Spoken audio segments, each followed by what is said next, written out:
Nos vamos un poco, Víctor se metió en el corazón del urbano, y nos vamos a ir un poco hacia afuera en una inquietud que lleva un tiempo. Este es un trabajo en proceso aún, que tiene que ver con, como dice el título, nuevos paisajes de agua, y entender el sentido temporal y dinámico del recurso hídrico en contraposición con la romantización del paisaje, que tendemos a perpetuar y acostumbrarnos, y creo que ahí hay una reflexión quizás histórica profunda, que tiene que ver con nuestro país, respecto a nuestra vinculación con nuestra propia historia y quizás el desconocimiento, y de repente el olvido. Tenemos una memoria frágil que ha llevado que la situación hídrica en el país llegue a niveles críticos como estamos hoy en día. Estamos viendo una mega sequía, ¿no es cierto? Estamos enfrentando, un contexto de cambio climático gigante, y estamos viendo los efectos sobre nuestros paisajes, o paisajes que creemos que son nuestros, al menos. Dicho eso, parto primero en una primera reflexión, ¿no es cierto?, sobre los imaginarios del agua y lo que tendemos a pensar sobre el agua da vida, ¿no es cierto? El agua es la génesis de la vida, y lo entendemos como un proceso completamente natural, casi automático y permanente. Y creo que es importante, y algo que me llama mucho la atención, y es algunos casos que les voy a presentar hoy día, que tiene que ver cómo esta idea de paisaje, estos imaginarios que tenemos, y dados por cierto, y los estudiamos desde esa certeza, eh, están sobre bases bastante frágiles, o al menos tienen tienen vectores que son importantes de incluir. Cuando nos imaginamos, ¿no es cierto?, paisajes de agua, imaginamos inmediatamente verde, frondosidad, ecosistemas ricos, y de alguna manera viene toda una carga, ¿no es cierto?, casi como de salud, que se asocia a esta idea del agua que brota y que da vida, y que genera en particular estas configuraciones de paisaje que tendemos a admirar mucho. En general es bastante notable. Nosotros entendemos Chile, ¿no es cierto?, también desde su condición hídrica, ¿no es cierto?, desde el norte seco, el centro semiárido y agrícola, y el sur frondoso, donde en general eh, es siempre más cotizado como imagen, como imagen, donde las aguas brotan por todas partes. Pero cuando hablamos de agua, poco pensamos en el desierto, y aquí quiero, este ejemplo es un poco para poner en conflicto la idea de lo que significa un paisaje generado por el agua, y de los tiempos y el dinamismo que estos tienen. Cuando nosotros hablamos de agua, como decía, difícilmente pensamos en el desierto. Esta es una imagen de la pampa del Tamarugal. Esta es la provincia de Tarapacá, donde aparece obviamente la pampa de Tamarugal, que tiene unas condiciones bastante especiales, y es un área bastante restringida, pero después, saliendo de ese ecosistema muy particular, aparece este desierto absoluto, ¿no es cierto?, este desierto que no da pistas, y que tendemos como a sobrevolar sin cargarle información. Mucho pasa cuando uno va al desierto, como que aquí no hay nada. Es un poco el fenómeno, ¿no es cierto?, como que pasa más al sur, que es como el desierto florido, que cuando cae lluvias tempranas, se logra el fenómeno y el desierto florece, y en el fondo ahí hay un desfase entre aguas que caen y después un fenómeno natural que transforma completamente el paisaje y lo que entendemos y lo que valoramos del mismo. Entonces, cuando tenemos esto, ¿no es cierto?, que en su evaluación como cotidiana, vemos hoy día, y lo pasamos pasar por la ruta 5 por ahí, la verdad que nadie se detiene a mirar mucho, no hay mucho que ver, ese es un poco el sentido, ¿no es cierto? Pero esta pampa del Tamarugal significó diferentes procesos de sedentarización en un terreno que es tremendamente frágil y altamente estresado, ¿no es cierto?, desde el punto de vista de los recursos naturales. O sea, cuando no hay nada, es muy difícil saber desde dónde agarrarlo, cómo abordarlo. Obviamente la escasez del recurso hídrico aquí es uno de los temas importantes, pero estreso la palabra escasez y no ausencia.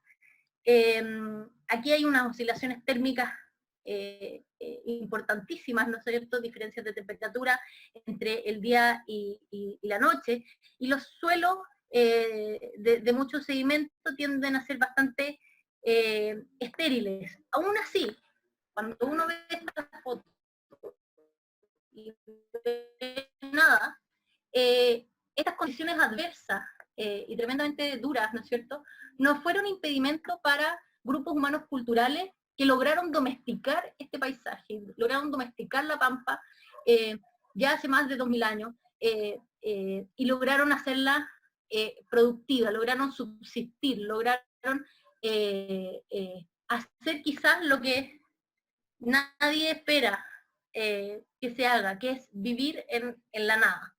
Entonces aparecen asentamientos, perdón, asentamientos como Ramaditas, ¿no es cierto?, que está al sur de La Tirana, donde se encuentra uno de los asentamientos más antiguos. Esto no me quiero alargar mucho porque me quiero ir al tema del agua, pero que en el fondo empezamos a ver vestigios de que efectivamente en esta gran inmensidad que a primera vista es inhóspita, encontramos grupos humanos que lograron domesticarla, y creo que eso empieza a demostrar la capacidad creativa, ¿no es cierto?, y de subsistencia que tiene el ser humano para con su entorno, y la relación, en el fondo, como dialéctica del ser humano con el territorio que lo alberga. Entonces, aquí empezamos a ver algunos de los primeros asentamientos, y ellos generaron zonas cultivables,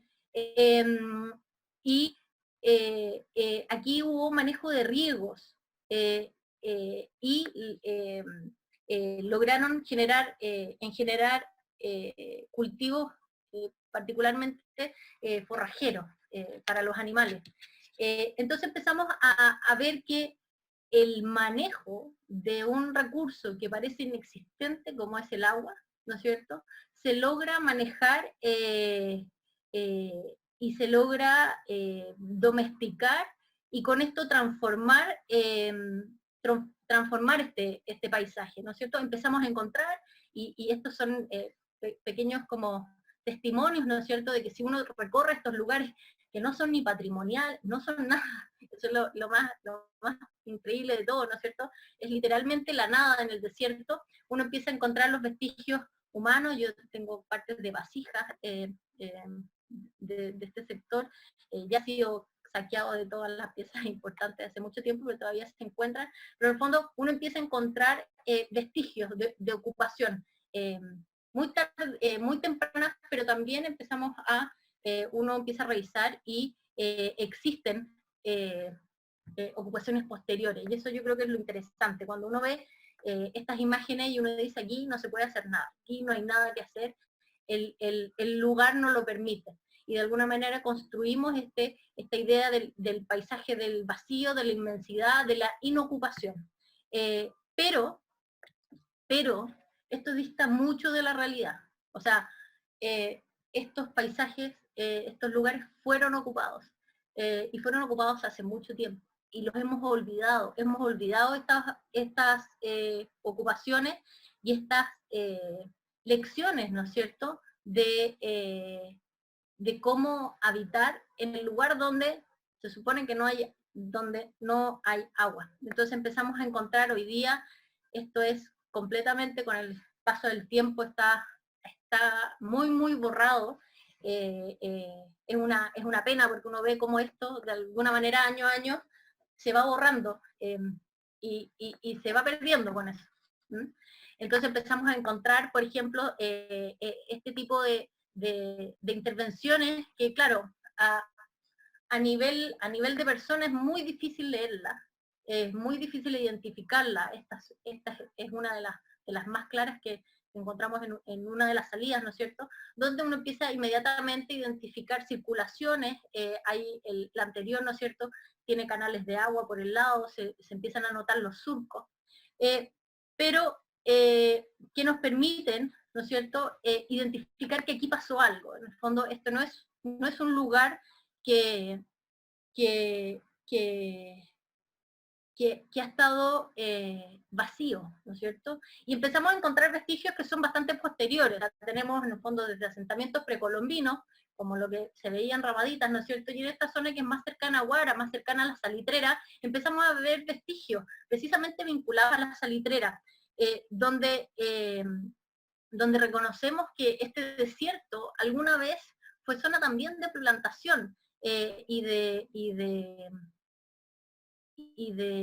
producción, ¿no es cierto?, para este grupo, para esta actividad productiva, ¿no es cierto?, que después se transformó en un grupo cultural, eh, y que en general es una parte de la historia que se ha borrado, ¿no es cierto? Aquí hubo un paisaje completamente distinto. En general aquí había mucha alfalfa, similar, ¿no es cierto?, por las razones que les decía antes, pero había una gran zona de explotación agrícola, que es realmente impresionante. Yo les voy a mostrar unas imágenes donde uno puede dimensionar, porque estamos acostumbrados a ver de repente asentamientos precolombinos que son bastante pequeños, ¿no es cierto?, y que los entendemos como una excepción por su escala. Pero lo que pasó con Humberston, con Santa Elena, particularmente en este sector, ¿no es cierto?, fue la apropiación de una parte del desierto y cómo a través del manejo de aguas eh, se logró, conquistar, ¿no es cierto?, conquistar este desierto que después desapareció y volvió a ser lo que hoy reconocemos y el paisaje que hoy leemos, pero que oculta otros paisajes que se nos han borrado, y que creo que es importante quedarse con esa como reflexión. ¿Por qué? Porque estamos precisamente en momentos dinámicos donde los paisajes están cambiando y no se nos tienen que olvidar, ¿no es cierto? Entonces, aquí hubo desarrollo de tecnologías que es bastante interesante, pero no me voy a meter particularmente en eso, pero sí empezar a entender que aquí hubo una ocupación, ¿no es cierto? Aquí para contextualizar, esta de acá es la ruta 5, esta es la ruta 5, esta es la quebrada de Tarapacá, y en este sector, donde evidentemente uno lo que ve es el desagüe, ¿no es cierto?, de la quebrada. Por esta quebrada baja agua y después se filtra y desaparece, en especial con fuerza en los meses de verano, durante el invierno boliviano, en este lugar donde aparentemente no hay nada, aparecen estas plantaciones. ¿Se acuerdan que mostraba unas imágenes de unas vías, ¿no es cierto? Son vías conectoras que van desde sectores de plantación a otros. Para que tengan una idea como escala, este ancho son 100 metros. O sea, imagínense de lo que estamos hablando. Y esto en general es y este es solamente para alcanzar a hacer el zoom, pero eso, lo que estoy haciendo el zoom ahí es solo esa parte, ¿no es cierto? Y esto está distribuido y en general borrado en muchas partes, pero que significaba la conquista de todo esto, que es entre, ¿no es cierto?, la cordillera de la costa y la bajada de la cordillera de los Andes. O sea, en el fondo estamos hablando de grandes extensiones de terreno que tenían un nivel de sistematización agraria, a este nivel de complejidad, de detalle y de escala, que también es algo que creo que es súper importante porque tendemos a, que en el fondo, que de alguna manera se nos borró de la mente. O sea, si uno habla del desierto, nadie nunca piensa que en la mitad del desierto van a encontrar un sistema agrícola como el que está aquí, ¿no es cierto? Y estos vestigios nos han permitido ser de alguna manera, no descubiertos porque venían desde crónicas, ¿no es cierto? Pero sí, de alguna manera, como puestos en valor a través de la fotografía satelital. ¿Por qué? Porque la misma capacidad, ¿no es cierto?, de ver las cosas en horizontal, que tiene el desierto, ¿no es cierto?, es lo que nos cuesta de leer precisamente sobre su superficie. Entonces, en este cambio podemos realmente entender la magnitud de lo que está pasando en un lugar que, como decíamos al principio, ¿no es cierto?, no pasa nada. Entonces, y la primera reflexión, porque ahora nos vamos a un ejemplo un poquito más contemporáneo, ¿no es cierto?, pero es parte de lo que estoy buscando, ¿no es cierto?, es considerar esta transformación del paisaje como una evolución, entender que los paisajes no son estáticos, que los paisajes y sus configuraciones, ¿no es cierto?, no están escritos en piedra, no van cambiando, van evolucionando, involucionando en algunos casos, pero que es fundamental conocerlos para realmente poder después abordarlo y lograr proyectar en ellos. Porque si partimos desde sus concepciones o prejuicios, ¿no es cierto?, que es mucho de lo que tenemos sobre nuestros paisajes, hay muchos prejuicios sobre cómo están y lo que significan o lo que son, vamos a responder también desde este prejuicio. Entonces, este ejemplo del norte lleva primero a quebrar esa idea de que el norte es un lugar vacío y café. No lo ha sido siempre así. Ha tenido otros colores, ha tenido otra densidad, y simplemente nosotros de alguna manera no lo hemos puesto en valor y no lo hemos visibilizado. Y claro, ver ese paisaje con esa información es tremendamente distinto.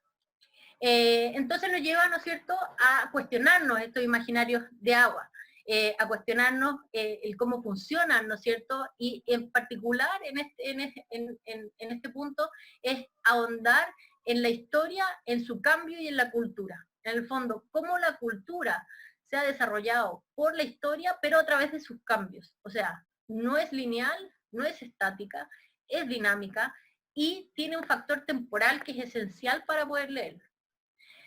Entonces vuelvo a esta primera imagen que es una imagen de la laguna de Aculeo. Para los que son de Chile tienen que saber, ¿no es cierto?, la laguna de Aculeo es como el niño símbolo de la sequía, es una laguna que se secó completamente, y que tiene esta idea, ¿no es cierto?, esta construcción de lugar de descanso completamente verde, muy rico en especies, que de alguna manera también es construido y que creo que también es importante visibilizarlo.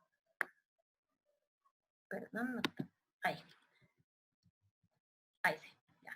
Entonces, la laguna de Aculeo, ¿no es cierto?, que viene del Mapungún Acumleu, donde termina el río, que en el fondo es la acumulación del fin de cauces, ¿no es cierto?, ha tenido, arqueológicamente, ha tenido vestigios, ¿no es cierto?, ha sido difícil encontrar asentamientos permanentes, pero sí se han encontrado vestigios de navegación en la zona. Pero, más allá de eso, este era un lugar que, ya en las primeras crónicas, ¿no es cierto?, era un lugar descrito, ¿no es cierto?, como un lugar indígena, pero también un lugar bastante árido, a pesar, ¿no es cierto?, de la presencia del agua de la laguna. La verdad es que esta imagen, ¿no es cierto?, este imaginario de la laguna de Culeo verde, con frutales y muy, muy fértil, ¿no es cierto?, aparece en realidad por, eh, por un ejercicio de ingeniería que se hace en 1911 por Miguel Letelier, que puso un sistema de bombas de regadío, precisamente sacando de la laguna, donde él hace una hidroeléctrica al otro lado del sistema de montañas que está cerca de la laguna. Él cruza, hace un sistema hidroeléctrico en uno de los ríos, cruza con esa energía, llega hasta un sector, Rangue, y a partir de eso, eh, con bombas logra empezar a empujar el agua, ¿no es cierto? Que para los locales era algo completamente fuera de sus ideas, era casi magia, ¿no es cierto? Que un hombre pudiese agarrar el agua de la laguna y empezar a bombearla y empezar a cultivar todo su perímetro, y recordemos que hoy día una de las grandes amenazas en el fondo que tuvo la laguna fue precisamente el consumo agrícola. Piense que en 1911 estamos, y este caballero logró regar más de 1000 hectáreas con el sistema. O sea, en el fondo logró modificar de alguna manera el paisaje de la laguna. Y tuvo un impacto obviamente en la forma de habitar y de lo que significaba, ¿no es cierto?, las actividades de este lugar. Entonces, aquí está este es el punto donde genera la central hidroeléctrica Castarrangue, ¿no es cierto?, el enlace son 13 kilómetros, y desde aquí él puede empezar a, a regar, ¿no es cierto?, y a cambiar el perímetro de la laguna, que es prácticamente la zona poniente y la zona sur, la que hoy día goza de una tradición agrícola. Entonces aparece esta imagen que ya en el fondo empezamos a ver que el bosque, ¿no es cierto?, esclerófilo, bastante desértico, ¿no es cierto?, empieza de alguna manera, empieza a cambiar y se empieza a construir una imagen que queda en el tiempo, y que de alguna manera como que seguimos reconociendo, ¿no es cierto?, y este es el cambio, y esta es la laguna que de alguna manera hoy día se llora que esto ya no esté, y que creo que es importante empezar a evaluar realmente qué es lo que se perdió.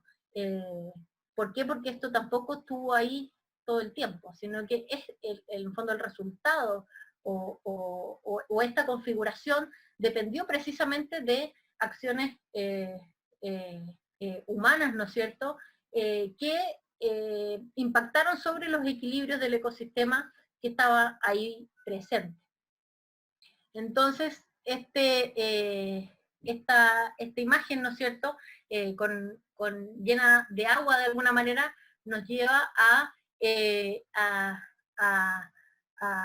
invitarnos a tomar distancia porque de alguna manera nos acostumbramos a que ese paisaje era la verdad, y si no tomamos esa distancia, ¿no es cierto?, esa verdad realmente no aflora.